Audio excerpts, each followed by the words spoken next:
Джентера. Завод помнят эту машину? Да. С утра, вообще. Сколько раз? Ну вот, раз, два, три, четыре, пять. Потом где-то на шестой он... Еле как, да? Да, еле-еле как. Так, вот, okalar, mana okamni yetyaptilar, eshityapsizlar o'zinglar. 5 marta, 6 marta zo'rg'a zavod bo'lyapti dedilar. Injektor deb o'ylab gaplashib turdik, mashina shirillab qoldi mashina.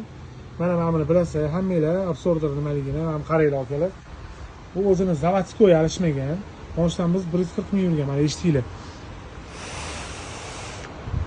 Ko'rdinglarmi, preboy bo'lib qolgan.